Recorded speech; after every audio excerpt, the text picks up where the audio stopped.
नमस्कार। आज आमे रसायन विज्ञानर एक मौलिक किंतु एमिति देखिले बहुत गुरुत्वपूर्ण विषय रे एक विस्तृत आलोचना करबाकू जाउछु। विषयटी हेला रासायनिक प्रतिक्रिया और समीकरण। आमे मुख्यतः दशम श्रेणी भौतिक विज्ञान बहिर गोटे अंश को आधार करी कथा हेबा। तेणु परीक्षा पाई प्रस्तुत हेउथिबा पिल्लांक पाई एहा बेस कामरे आसीबो बोली आशा। हाँ बिल्कुल आमे चेष्टा करिबा एहार मुख्य कथागुड़िकु पूरा स्टेप बाय स्टेप माने पदक्षेप अनुसारे बुझिबाकू जेमिति कि सहजरे मने रहिबो आउ परीक्षारे लेखिबाकू सुविधा हेबो। अच्छा, आगुकू कुहंतु त आम चारिपखरे प्रतिदिन केते कोन घटना घटुची ठीक ना? जेमिति धरंतु खरा दिने क्षीर रखिदेले तार स्वाद बदली जाए किंबा लुहा कंटाटे बाहरे पड़िथिले सेथिरे कलंकी लागि जाए। आमे जो खाद्य खाउचे ताहा हजम होउची, आमे निश्वास नेउछु, ए सबु पछर कोन अछि? ए सबु पछरे अछि रसायन विज्ञान माने रासायनिक प्रतिक्रिया। हाँ, तेबे चालंतु आजी एहारी भितरकू टिके पसिबा। तेबे ए प्रथम प्रश्न, रासायनिक प्रतिक्रिया प्रकृतिरे कोन आउ आमे केमिति जानिबा जे कोउठी गोटे रासायनिक प्रतिक्रिया होउछि? हाँ देखंतु जेतेबेले कोनोसी रासायनिक परिवर्तन हुए सेतेबेले किछि जिनिस आमे लक्ष्य करि परिबा जेंति कि पदार्थर अवस्था बदली जाई पारे, कठिनरु तरल बा ग्यास, रंगरे परिवर्तन आसी पारे अच्छा। किंबा किछि ग्यास बुदबुद होई बाहरी पारे। आउ गोटे मुख्य कथा हैला तापमात्रारे परिवर्तन। जिनिसटा गरम लागि पारे किंबा ठंडा भी लागि पारे। ओहो, ताहेले एसबु हेला संकेत? हाँ एक प्रकार संकेत किंतु एठी गोटिए कथा स्पष्ट करिवा निहाती जरूरी। परिवर्तन दुई प्रकारर अछि। गोटिए हैला भौतिक परिवर्तन जेमिति पानीरु बरफ हेबा? एकदम ठीक। एथिरे खाली बाहर रूप बदलुछि, पानीर जो मूल गठन माने H2O सेटा बदलनी, किंतु रासायनिक परिवर्तन रे मूल पदार्थटा पूरा बदली जाए। गोटिए बा अधिक नुआ जिनस तयारी हुए जहार गुणधर्म भी पूरा अलगा। माने माने माने परमाणु गुड़िक केवल नुआ भावरे सजई होई जानती। ए जो रासायनिक परिवर्तन एहाकु ही आमे रासायनिक प्रतिक्रिया कहुचे। बुझिली। बहिरे एमिति किछि परीक्षा विषय रे लेखा अछि, जेमिति गोटे मैग्नेशियम फीता को जळेबा कथा। सेटा जळिले पूरा आखी झलसिला भली धळा आलोक बाहरे बोली लेखा अछि। हाँ सेटा सत। और जळी सारिबा परे गोटा धळा रंगर पाउंस भली गुंड मिले, सेटा हैला मैग्नीशियम ऑक्साइड, एको नुआ पदार्थ। अच्छा, एई उज्जवल आलोक पाई बोधे बाण तयारी रे भी एहा व्यवहार हुए। हाँ हाँ आउ गोटी परीक्षा भी अछि। लेड नाइट्रेट द्रवण आउ पोटासियम आयोडाइड द्रवण को मिसेला मात्रके गोटे हलदिया रंगर कठिन जिनस तयारी होई तळे बसी जाए, जहाकू अवक्षेप कहंती। एठी देखंतु रंग बदलिला, नुआ जिनस तयारी हैला। हाँ बुझिली। आउ गोटे थिला जिंक दाना उपरे एसिड पकेबा। जिंक दाना उपरे लघु सल्फ्यूरिक एसिड पकेइले सेथरु गैस बुड़बुड़ होई बाहरे, सेटा होची हाइड्रोजन गैस। आउ जदि आपण सेई परीक्षा नळी बा पात्र को छुईबे सेटा गरम लागिबो। ओहो, ताहले इठी गैस भी बाहरिला आउ तापमात्रा भी बदलिला। एकदम। तेणु एई जो सबु लक्षण अवस्था बदलिवा, रंग बदलिवा, गैस बाहरिवा, तापमात्रा बदलिवा एसबु देखागले आमे जानिबा जे एक रासायनिक प्रतिक्रिया घटिची। अच्छा, एबे कथा होची एई प्रतिक्रिया गुड़िको आमे लेखिबा केमती? पूरा वाक्यरे लेखिबाकू गले जेमती जेतेबेले मैग्नीशियम फीताकू वायुरे थिबा ऑक्सीजन रे जळा जाए सेतेबेले मैग्नीशियम ऑक्साइड नामक धळा गुंड मिले। एमती लेखिले तो बहुत लंबा होई जिवो। हाँ बहुत लंबा। विज्ञान रे आमुकु जिनिसकु संक्षेपरे आउ सठिक भावे कहिबाकू पड़े। ताहले कोन उपाय अछि? प्रथमे गोटा सरल उपाय हला शब्द समीकरण। सेई मैग्नीशियम उदाहरणटा नेबा, आमे लिखि पारिबा magnesium plus oxygen is equal to magnesium oxide. Okay, एथिरे जो बाम पटे रहिले मैग्नीशियम और ऑक्सीजन सेमाने हेले प्रतिकारक रिएक्टेंट्स, कारण सेमाने प्रतिक्रिया करूछंती। आउ डाहण पटे जो मैग्नीशियम ऑक्साइड रहिला से हेला उत्पाद प्रोडक्ट, कारण से प्रतिक्रिया फलरे उत्पन्न हेला। आउ मझिरे जो तीर चिन्हटा से देखाउची प्रतिक्रिया को दिगरे जाउची। बुझिली, किंतु एहाठू भी आहुरी संक्षिप्त उपाय निश्चय थिबो। अवश्य अछि। और सेटा होची सबुटु बेसी व्यवहृत उपाय। आमे शब्द बदलरे ପଦାର୍ଥମାନଙ୍କର ରାସାୟନିକ ସଂକେତ କେମିକାଲ ଫର୍ମୁଲା ବା ପ୍ରତୀକ ସିମ୍ବଲ ବ୍ୟବହାର କରିବା ଯେମିତି ଯେମିତି ମ୍ୟାଗ୍ନେସିୟମ୍ ପାଇଁ Mg ଅକ୍ସିଜେନ୍ ଗ୍ୟାସ୍ ପାଇଁ O2 କାରଣ ଗୋଟିଏ ଅକ୍ସିଜେନ୍ ଅଣୁରେ 2ଟି ପରମାଣୁ ଥାଆନ୍ତି ଆଉ ମ୍ୟାଗ୍ନେସିୟମ୍ ଅକ୍ସାଇଡ୍ ପାଇଁ MgO ତାହେଲେ ସମୀକରଣଟା ହେବ Mg+O2 ସାର MgO। ହଁ ଏହାକୁ ବହିରେ ସୂଚକୀୟ ରାସାୟନିକ ସମୀକରଣ ବା ସ୍କେଲିଟାଲ କେମିକାଲ ଇକ୍ୱେସନ୍ ବୋଲି କୁହାଯାଇଛି ସ୍କେଲିଟଲ ମାନେ ଖାଲି ଢାଞ୍ଚା, କାହିଁକି? କାରଣ ଏଇଟା ଖାଲି ସୂଚନା ଦଉଛି କିଏ କିଏ ଭାଗ ନେଲେ ଆଉ କ'ଣ ତିଆରି ହେଲା କିନ୍ତୁ ଏଇଟା ଏବେ ବି ପୁରାପୁରି ଠିକ୍ ନୁହେଁ ପୁରା ଠିକ୍ ନୁହେଁ, କାହିଁକି? କାରଣ ଏଠି ଗୋଟିଏ ବହୁତ ବଡ଼ ବୈଜ୍ଞାନିକ ନିୟମ ଅଛି ଯାହାକୁ ଏହା ମାନୁନି ସେଇଟା ହେଉଛି ବସ୍ତୁତ୍ୱ ସଂରକ୍ଷଣ ନିୟମ law of conservation of mass ଓହୋ, ହଁ ହଁ, ମନେ ପଡ଼ିଲା। ସେଇ ନିୟମ କୁହେ ଯେ କୌଣସି ରାସାୟନିକ ପ୍ରତିକ୍ରିୟାରେ ବସ୍ତୁତ୍ୱକୁ ନା ତିଆରି କରାଯାଇପାରେ ନା ନଷ୍ଟ କରାଯାଇପାରେ। ଏକଦମ ଠିକ୍ ମାନେ ପ୍ରତିକ୍ରିୟା ଆଗରୁ ମୋଟ ଯେତିକି ବସ୍ତୁତ୍ୱ ଥିଲା ପ୍ରତିକ୍ରିୟା ପରେ ବି ମୋଟ ସେତିକି ହିଁ ବସ୍ତୁତ୍ୱ ରହିବ ଏହାକୁ ଆହୁରି ସହଜରେ ବୁଝିଲେ ରାସାୟନିକ ପ୍ରତିକ୍ରିୟାରେ କୌଣସି ପରମାଣୁ ହଜିଯାଇନି କି କୋଉଠୁ ନୂଆ ପରମାଣୁ ଆସିଯାଇନି ପରମାଣୁଗୁଡ଼ିକ ଖାଲି ନିଜ ନିଜ ଭିତରେ ଯୋଡ଼ାଯୋଡ଼ି ହେବାର ଢଙ୍ଗ ବଦଳେଇ ଦିଅନ୍ତି ତାହେଲେ ତ Mg+O2 = MgO ସମୀକରଣରେ ବାମପଟେ O2 ମାନେ 2ଟା ଅକ୍ସିଜେନ୍ ପରମାଣୁ ଅଛି ହଁ କିନ୍ତୁ ଡାହାଣ ପଟେ MgOରେ ଖାଲି ଗୋଟିଏ ଅକ୍ସିଜେନ୍ ପରମାଣୁ ଅଛି ଆଉ ଗୋଟେ ଗଲା କୁଆଡ଼େ? ସେଇଠି ତ କଥା ଗୋଟେ କୁଆଡ଼େ ଯାଇନି ଏଇ ସମୀକରଣଟା ହିଁ ଅସମ୍ପୂର୍ଣ୍ଣ ବାସ୍ତବରେ ଯେତେ ପରମାଣୁ ପ୍ରତିକାରକ ପଟେ ଥିବେ ପ୍ରତ୍ୟେକ ପ୍ରକାରର ଠିକ୍ ସେତିକି ପରମାଣୁ ଉତ୍ପାଦ ପଟେ ବି ରହିବା କଥା ତେଣୁ ଗୋଟେ ସଠିକ୍ ରାସାୟନିକ ସମୀକରଣରେ ତୀର ଚିହ୍ନର ଦୁଇପଟେ ପ୍ରତ୍ୟେକ ମୌଳିକର ପରମାଣୁ ସଂଖ୍ୟା ସମାନ ହେବା ନିହାତି ଦରକାର ଯେଉଁ ସମୀକରଣରେ ଏମିତି ହୋଇନଥାଏ ତାକୁ ଅସମତୁଲ ବା ଅନବାଲାନ୍ସଡ୍ ସମୀକରଣ କୁହାଯାଏ ଓକେ, ତାହେଲେ ଏହାକୁ ସମତୁଲ କରିବାକୁ ପଡ଼ିବ। ହଁ ଆଉ ମୋର ମନେହୁଏ ପରୀକ୍ଷାରେ ଏଇ ସମୀକରଣ ସମତୁଲ କରିବା ଉପରେ ପ୍ରଶ୍ନ ନିଶ୍ଚୟ ଆସେ। ନିଶ୍ଚୟ ଆସେ ଏହା ବହୁତ ଗୁରୁତ୍ୱପୂର୍ଣ୍ଣ ବହିରେ ଏଥିପାଇଁ ଗୋଟେ ପଦ୍ଧତି ଦିଆଯାଇଛି ଯାହାକୁ ପରଖ ନିରେଖ ବା ହିଟ୍ ଆଣ୍ଡ ଟ୍ରାଏଲ୍ ପଦ୍ଧତି କହନ୍ତି ମାନେ ଆମେ ଚେଷ୍ଟା କରି କରି ଠିକ୍ ସଂଖ୍ୟାଟା ବାହାର କରିବା ଏଥିପାଇଁ କିଛି ସୋପାନ ବା ଷ୍ଟେପ୍ ଅଛି ହଁ, ସେଇ ଷ୍ଟେପ୍‌ଗୁଡ଼ିକ ଭଲ ଭାବେ ବୁଝିଗଲେ ପରୀକ୍ଷାରେ ସୁବିଧା ହେବ। ଚାଲନ୍ତୁ ବହିରେ ଯୋଉ ଉଦାହରଣଟା ଦେଇଛି Fe+H2O to Fe3O4+H2 ସେଇଟାକୁ ନେଇ ପୁରା ଷ୍ଟେପ୍ ବାଇ ଷ୍ଟେପ୍ କରି ଦେଖିବା। ବହୁତ ବଢ଼ିଆ ପ୍ରସ୍ତାବ ଏଟା ଟିକେ ଜଟିଳ ଲାଗିପାରେ ପ୍ରଥମେ କିନ୍ତୁ ପଦ୍ଧତିରା ଧରିନେଲେ ସବୁ ସହଜ ତେବେ ସୋପାନ 1 ପ୍ରଥମ କାମ ହେଲା ପ୍ରତିକାରକ ଆଉ ଉତ୍ପାଦର ସଂକେତ ଚାରିପଟେ ମନ ମନେ ଗୋଟେ ବାକ୍ସ ଟାଣିଦେବା Fe+H2O ସମାନ Fe3O4+H2O ବାକ୍ସ କାହିଁକି?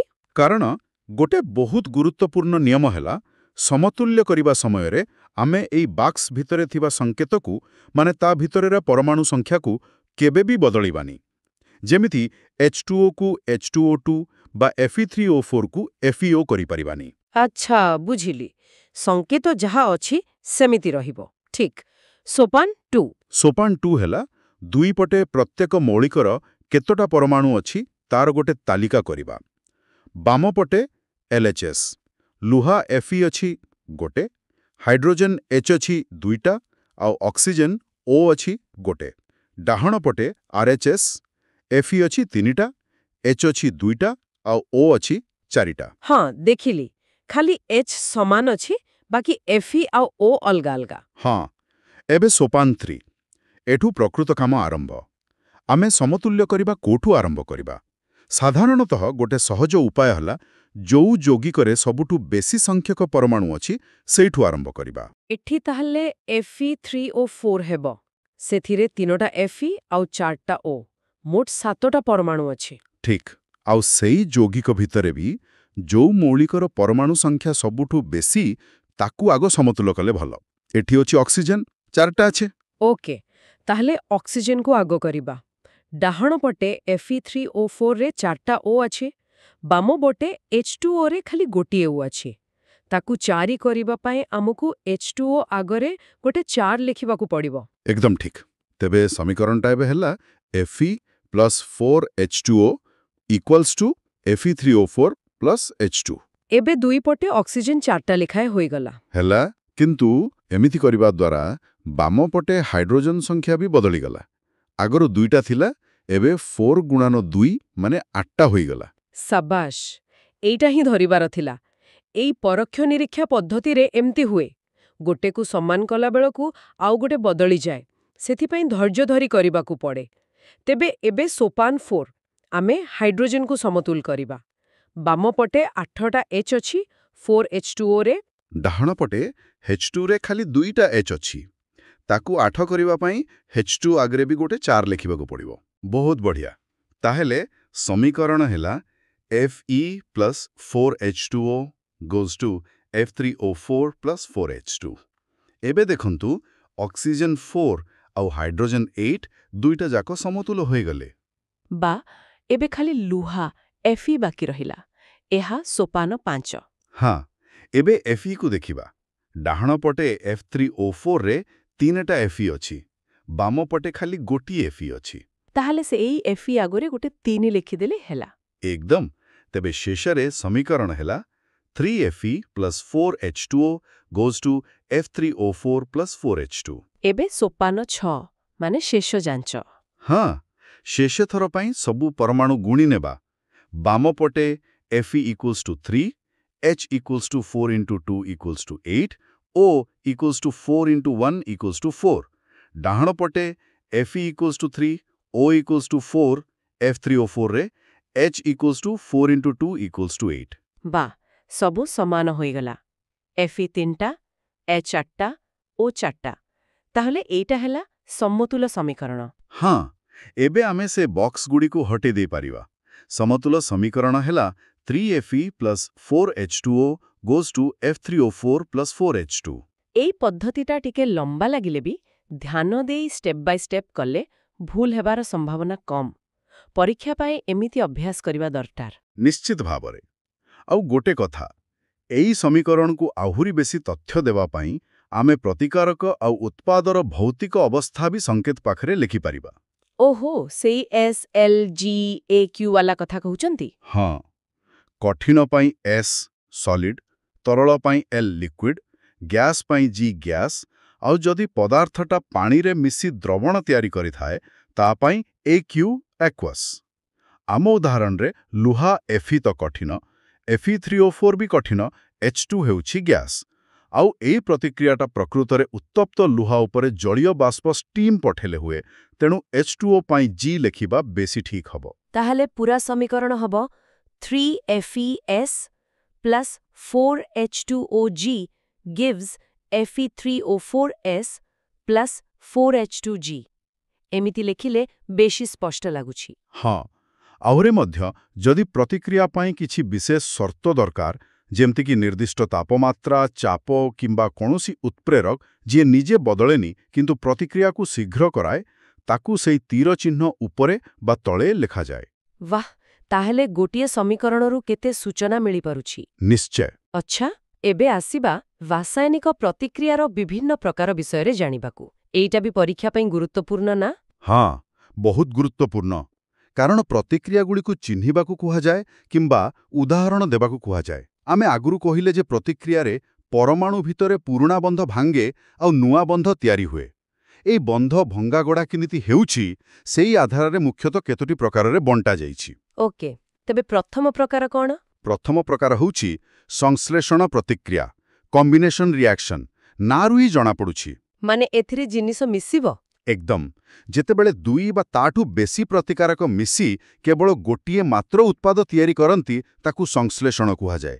A ପ୍ଲସ୍ B, AB ଭଳି। ଏହାର କିଛି ଉଦାହରଣ? ବହିରୁ ଗୋଟେ ଭଲ ଉଦାହରଣ ଅଛି। ପୋଡ଼ା ଚୂନ ବା କଲି ଚୂନ, ମାନେ କ୍ୟାଲସିୟମ ଅକ୍ସାଇଡ୍ CaO, ତାକୁ ଯଦି ପାଣି H2Oରେ ମିଶେଇବେ। ହଁ, ମୁଁ ଦେଖିଛି। ପାତ୍ରଟା ପୁରା ଗରମ ହୋଇଯାଏ ଆଉ ଫୁଟିଲା ଭଳି ଲାଗେ। ଠିକ୍ କହିଲେ। ଆଉ ଯୋଉ ଜିନିଷଟା ତିଆରି ହୁଏ, ସେଇଟା ହେଲା ସମିତ ଚୂନ ବା କ୍ୟାଲସିୟମ ହାଇଡ୍ରୋକ୍ସାଇଡ୍ CaOH2, ଯାହାକୁ ଆମେ କାନ୍ଥ ଧୂଳି ପାଇଁ ବ୍ୟବହାର କରୁ। ତେବେ ସମୀକରଣ ହେଲା CaO solid plus H2O liquid goes to CaOH2 aqueous। ଦେଖିଲେ, ଦୁଇଟା ଜିନିଷ ମିଶି ଗୋଟିଏ ହେଲା।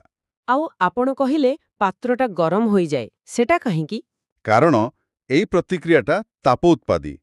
ମାନେ ଏଥିରେ ଉତ୍ପାଦ ତିଆରି ହେବା ସାଙ୍ଗେ ସାଙ୍ଗେ ତାପଶକ୍ତି ବି ବାହାରେ। ଓହୋ, ତାହେଲେ ଯୋଉ ପ୍ରତିକ୍ରିୟାରେ ତାପ ବାହାରେ ତାକୁ ତାପ ଉତ୍ପାଦୀ କୁହନ୍ତି। ହଁ, ଅନେକ ସଂଶ୍ଳେଷଣ ପ୍ରତିକ୍ରିୟା ଏମିତି ତାପୋତ୍ପାଦୀ ହୋଇଥାଏ। ଯେମିତି କଇଲା ଜଳିବା, C+O2 goes to CO2 plus ତାପ। ଆମେ ରୋଷେଇ ଘରେ ଯୋଉ ଗ୍ୟାସ୍ ଜଳୁଛେ, ମିଥେନ୍, ସେଇଟା ଜଳିବା ବି ତାପୋତ୍ପାଦୀ। ଏପରିକି ଆମ ଶରୀର ଭିତରେ ଯୋଉ ଖାଦ୍ୟ ଗ୍ଲୁକୋଜ୍ ଭାଙ୍ଗି ଶକ୍ତି ବାହାରୁଛି, ଯାହାକୁ ଆମେ ଶ୍ୱସନ କ୍ରିୟା କହୁ, ସେଇଟା ବି ଗୋଟେ ଜଟିଳ ତାପୋତ୍ପାଦୀ ପ୍ରକ୍ରିୟା। ଆଚ୍ଛା, ଆଉ ବହିରେ ଲେଖା ଅଛି ପନିପରିବା ଚୋପା ପଚି ଖତ ହେବା ବି ତାପ ଉତ୍ପାଦୀ। ହଁ, ସେ ପ୍ରକ୍ରିୟାରେ ବି ତାପ ବାହାରେ। ବୁଝିଲି। ତାହେଲେ ସଂଶ୍ଳେଷଣ ପରେ ଦ୍ୱିତୀୟ ପ୍ରକାର କ'ଣ? ଦ୍ୱିତୀୟ ପ୍ରକାର ହେଉଛି ବିଘଟନ ପ୍ରତିକ୍ରିୟା, ଡିକମ୍ପୋଜିସନ୍। ଏଇଟା ସଂଶ୍ଳେଷଣର ଠିକ୍ ଓଲଟା। ଓଲଟା ମାନେ ଏଠି ଜିନିଷ ଭାଙ୍ଗିବ। ହଁ, ଯେତେବେଳେ ଗୋଟେ ଯୌଗିକ ପଦାର୍ଥ ଭାଙ୍ଗିଯାଇ ଦୁଇ ବା ତାଠୁ ଅଧିକ ସରଳ ପଦାର୍ଥ ଦିଏ, ତାକୁ ବିଘଟନ କୁହନ୍ତି। AB plus A plus B ଭଳି।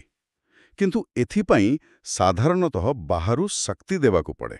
ଶକ୍ତି କୋଉ ରୂପରେ? ତାପ ରୂପରେ, ଆଲୋକ ରୂପରେ କିମ୍ବା ବିଦ୍ୟୁତ୍ ଶକ୍ତି ରୂପରେ। ଓକେ, ତାପ ଦେଇ ବିଘଟନର କିଛି ଉଦାହରଣ। ବହିରେ ଗୋଟେ ପରୀକ୍ଷା ଅଛି।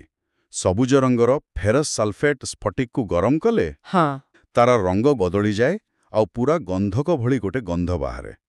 ଶେଷରେ ଗୋଟେ ମାଟିଆ ରଙ୍ଗର କଠିନ ପଦାର୍ଥ, ଫେରିକ୍ ଅକ୍ସାଇଡ୍ Fe2O3 ଆଉ ଦୁଇଟା ଗ୍ୟାସ୍ SO2, SO3 ମିଳେ।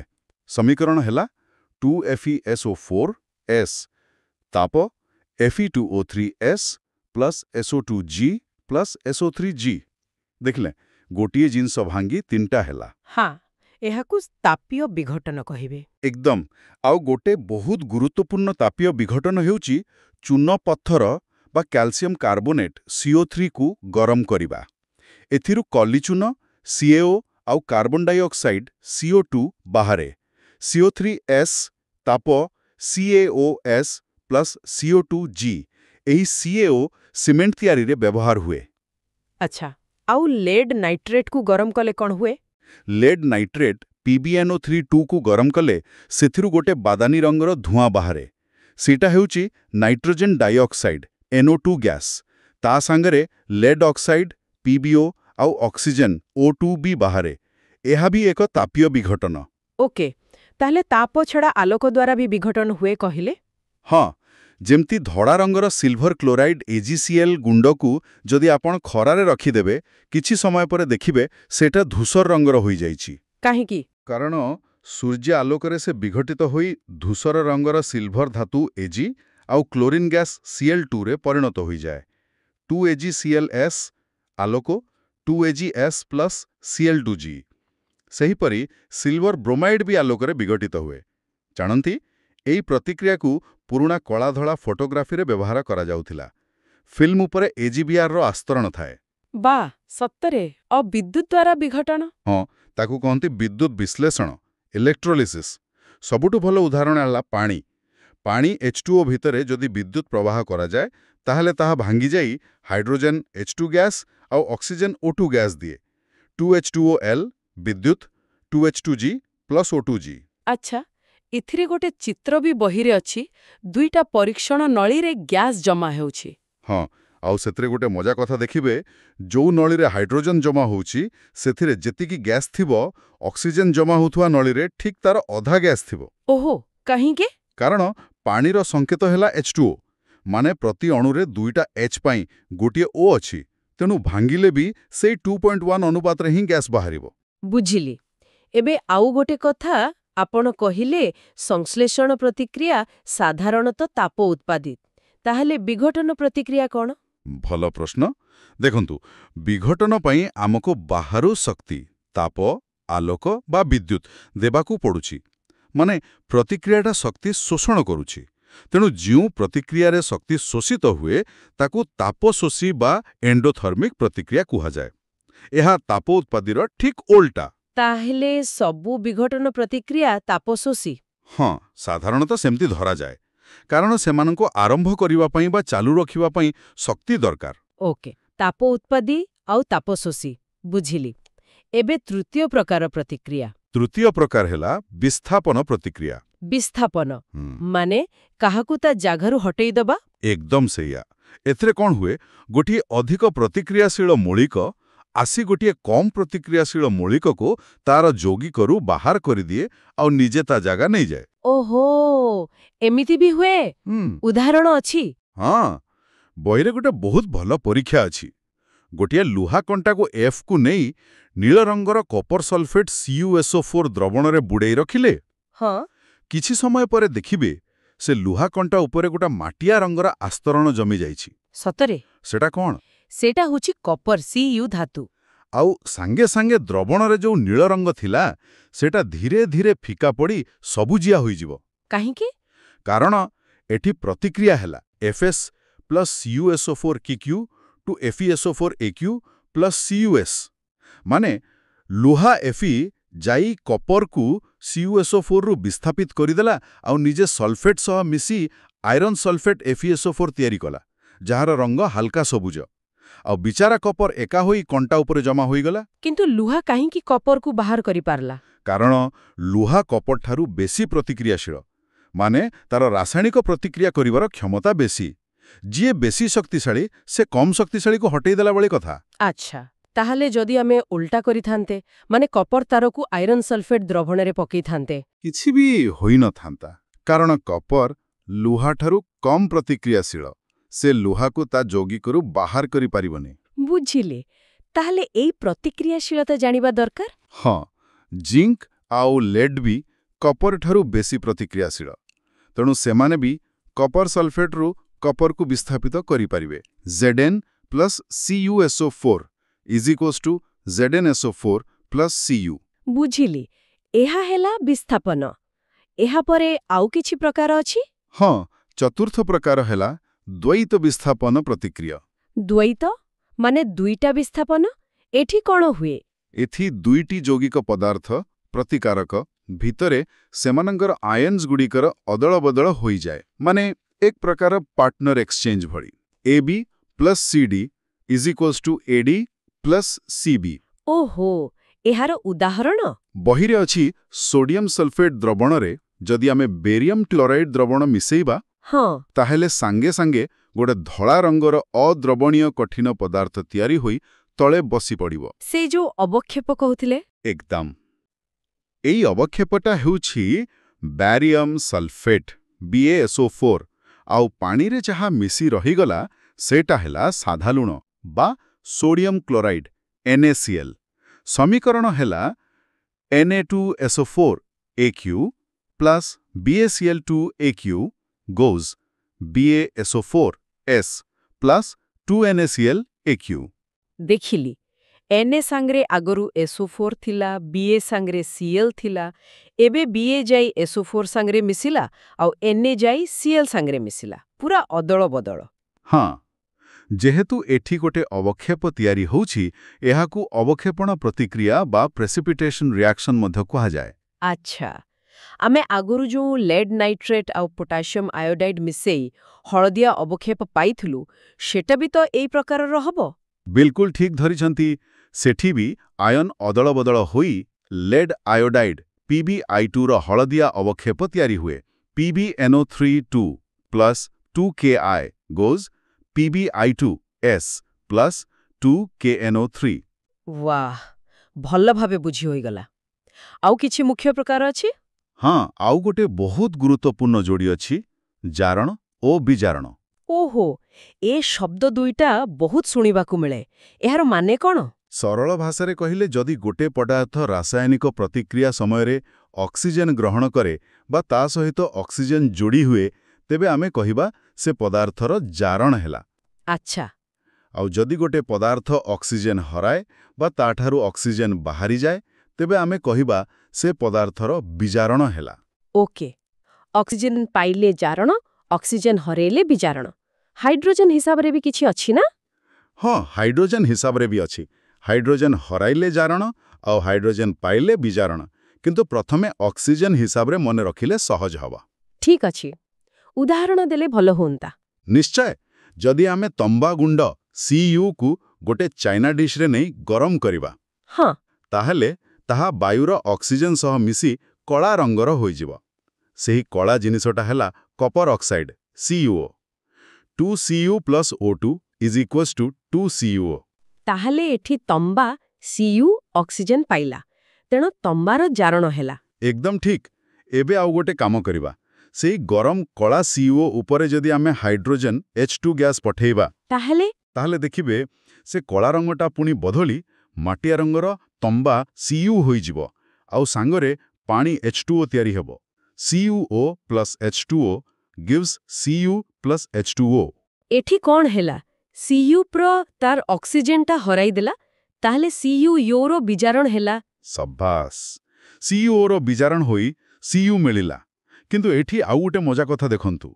सेही समय रे H2 कौन कला? H2 से तो Cu रु बाहरी थिबा ऑक्सीजेनटाकू नेई H2O रे परिणत हेला, माने H2 ऑक्सीजेन पाइला, तारो जारण हेला। एठी पहुँचिले एहार अर्थ हेउची जारण आउ बिजारण केबे एका एका हुएनी, समाने सबुबेले एका सांगरे ही हुअंती। जेतेबेले गोटिए पदार्थ बिजारित हुए ऑक्सीजन हराए, सेतेबेले आउ गोटिए पदार्थ निश्चय जारित हुए, सेही ऑक्सीजन को पाए। ओहो, एमने जोड़ी होई रहंती। हाँ, एमिति प्रतिक्रिया को जेउठी जारण आउ बिजारण एका सांगरे हुए ताकू जारण बिजारण प्रतिक्रिया बा संक्षेपरे रेडॉक्स रिडक्शन प्लस ऑक्सीडेशन प्रतिक्रिया कुहंती। अब बुझिली, आउ किछि उदाहरण अछि रेडॉक्स रो? हाँ, बहुत अच्छी। जेमिति ZnO plus C gives Zn plus CO। एठी कुहंतु तो कहार जारण आउ कहार बिजारण हेला? एठी Zn रु O बाहरी जाई Zn हेला, तेणु Zn O रो बिजारण, आउ C से O कु नेई CO हेला, तेणु C रो जारण। ठीक हेले? एकदम ठीक। आउ गोटे देखंतु MnO2 plus 4HCl gives MnCl2 plus 2H2O plus Cl2। एठी MnO2 रु O बाहरी जाउची, तेणु तारो बिजारण, आउ HCl रु H बाहरी जाई Cl2 हेउची, बा कहि परिबा Cl ऑक्सीजन पाउची H2O रे, तेणु HCl रो जारण हेउची। बा टिके जटिल लागुची किंतु धरी हेउची। एबे कुहंतु आमे जो सबुटु प्रथमे मैग्नेशियम जलाई MgO करिथिले, Mg plus O2 gives MgO, सेटा की प्रकार प्रतिक्रिया? संश्लेषण तो हेला? हाँ, संश्लेषण, किंतु सेटा रेडॉक्स भी, कारण Mg ऑक्सीजन पाइला, तेणु Mg रो जारण हेला, आउ O2 ऑक्सीजन देला बा इलेक्ट्रॉन ग्रहण कला, तेणु O2 रो बिजारण हेला। ओहो, गोटे प्रतिक्रिया एकाधिक प्रकारर भी होई पारे? हाँ, निश्चय। अच्छा, एबे शेष आड़को आसीबा। आम प्रतिदिन जीवन रे एई जारण बिजारणर किछि प्रभाव पड़े कि? ओ बहुत पड़े। विशेष करी जारणर प्रभाव आमे सबु बेले देखो। गोटे हेला संख्यारण करोजन, माने से कलमजी लागिबा। हाँ, लुहारे कलंकी लागिबा होउछि एहार सबुठु जणाशुणा उदाहरण। नुआ लुहा जिनिस केमिति चकचक करुथाए, किंतु किछि दिन अदलिया पवनरे रहिगले ता उपरे गोटे माटिया नालिया रंगर परस्त जमी जाए। हाँ, देखिछि। सेटा हेला कलंकी। एहा प्रकृतरे लुहार जारण होई तियारी होइथिबा आयरन ऑक्साइड, आउ एहा धीरे धीरे लुहा को नष्ट करि दिए। ता छडा आउ किछि धातु भी एमिति हुए? हाँ, रूपा जिनिस देखिबे किछि दिन परे कला पड़ी जाए। सेटा वायुरे थिबा सल्फर यौगिक सह प्रतिक्रिया करी सिल्वर सल्फाइड होई जाए। तंबा बा पित्तल बासन उपरे भी गोटे सबुज रंगर छौ पड़ी जाए। ए सबु होउछि संख्यारण। आउ एहा द्वारा बहुत क्षति हुए ना? बहुत। भाबंतु तो गाड़ीर बॉडी, बड़ बड़ पोल, जहाज, रेल लाइन ए सबु लुहारे तियारी। ए सबुर केते क्षति होथिबो। सेथिपाई तो यहाकू रोकिबा पाई रंग दिया जाए, तेल बा ग्रीस लगा जाए, किंबा लुहा उपरे जिंक भड़ी अन्य धातुर प्रलेप दिया जाए, जहाकू गाल्भानाइजिंग कहंती। बुझिली। एहा तो गला संख्यारण। आउ किछि प्रभाव अछि जारणर? हाँ, आउ गोटे प्रभाव आमे खाइबा जिनिसरे देखू। ताकू इंग्राजी रे रैंसिडिटी कहंती। आमे ओडियारे रहणिया होइगला बा सढ़ा गंध हेला बोली कहू। ओहो, तेल छणा जिनिसरे बेसी हुए। हाँ, तेल बा चर्बी थिबा खाद्य पदार्थ जेतेबेले बेसी समय खोला पवन रे रहे, सेथिरे थिबा तेल बा चर्बी पवनर ऑक्सीजन सह मिसी जारित होई जाए। फलरे तार स्वाद आउ गंध पूरा बदली जाई खराब लागे। एहाकू रोकी हबो? हाँ, गोटे उपाय हेला खाद्ୟରେ କିଛି ପ୍ରତିଜାରକ ବା ଆଣ୍ଟିଅକ୍ସିଡେଣ୍ଟ ମିଶାଇବା। ସେମାନେ ଜାରଣ ପ୍ରକ୍ରିୟାକୁ ଧୀମା କରିଦିଅନ୍ତି। अच्छा। ଆଉ ଗୋଟେ ସାଧାରଣ ଉପାୟ ହେଲା ଖାଦ୍ୟକୁ ବାୟୁରୋଧୀ ପାତ୍ରରେ ରଖିବା, ଯେମିତି ପବନ ଭିତରକୁ ପଶିବନି। ହଁ, ସେଇଟା ତ ଆମେ କରୁ। ଆଉ ଆଳୁ ଚିପ୍ସ ପ୍ୟାକେଟ କଥା କ'ଣ? ସେଗୁଡ଼ା ଏତେ ଫୁଲିକି କାହିଁକି ଥାଏ? ସେଟା ଗୋଟେ ବହୁତ ଚାଲାକ ଉପାୟ। ସେ ପ୍ୟାକେଟ ଭିତରୁ ପ୍ରାୟ ସବୁ ଅକ୍ସିଜେନ୍ କାଢ଼ି ଦିଆଯାଏ, ଆଉ ତା ବଦଳରେ ନାଇଟ୍ରୋଜେନ୍ ଗ୍ୟାସ୍ N2 ଭର୍ତ୍ତି କରି ଦିଆଯାଏ। ନାଇଟ୍ରୋଜେନ କାହିଁକି? କାରଣ ନାଇଟ୍ରୋଜେନ୍ ହେଉଛି ଗୋଟେ ନିଷ୍କ୍ରିୟ ଗ୍ୟାସ୍। ସେ ସହଜରେ କାହା ସହ ପ୍ରତିକ୍ରିୟା କରେନି। ତେଣୁକରି ପ୍ୟାକେଟ ଭିତରେ ଅକ୍ସିଜେନ୍ ନଥିବାରୁ ଚିପ୍ସର ଜାରଣ ହୁଏନି, ଆଉ ସେ ବେଶୀ ଦିନ ଯାଏ ମୁରମୁରିଆ ଆଉ ଠିକ୍ ରହେ। ବାଃ, କେତେ ବିଜ୍ଞାନ ଲୁଚି ରହିଛି ଏସବୁ ପଛରେ। ନିଶ୍ଚୟ।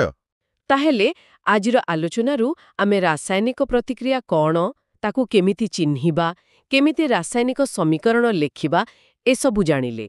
ଆଉ ସବୁଠୁ ଗୁରୁତ୍ୱପୂର୍ଣ୍ଣ କଥା, ପରୀକ୍ଷା ପାଇଁ ସମୀକରଣକୁ କେମିତି ପଦକ୍ଷେପ ଅନୁସାରେ ସମତୁଲ କରାଯାଏ, ତାର ପୂରା ପ୍ରଣାଳୀ ବି ବୁଝିଲେ। ହଁ, ତା ସହିତ ଆମେ ମୁଖ୍ୟ ପ୍ରକାରର ପ୍ରତିକ୍ରିୟା ଯେମିତି ସଂଶ୍ଳେଷଣ, ବିଘଟନ, ବିସ୍ଥାପନ, ଦ୍ୱୈତ ବିସ୍ଥାପନ ଆଉ ଜାରଣ ବିଜାରଣ ଏସବୁକୁ ଉଦାହରଣ ସହ ଆଲୋଚନା କଲେ। ଆଉ ଆମ ଦୈନନ୍ଦିନ ଜୀବନରେ ଜାରଣର ପ୍ରଭାବ, ଯେମିତି ସଂକ୍ଷାରଣ ଆଉ ଖାଦ୍ୟରହଣୀୟ ହେବା, ସେ ବିଷୟରେ ବି କଥା ହେଲେ।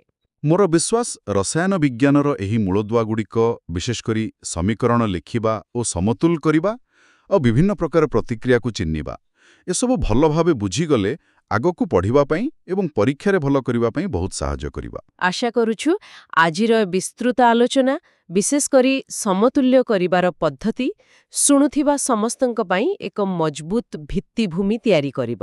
ହଁ, ନିଶ୍ଚୟ। ଶେଷରେ ଗୋଟେ ପ୍ରଶ୍ନ ମନକୁ ଆସୁଛି, ଯାହା ଭାବିବା ପାଇଁ ଛାଡ଼ି ଯାଉଛି।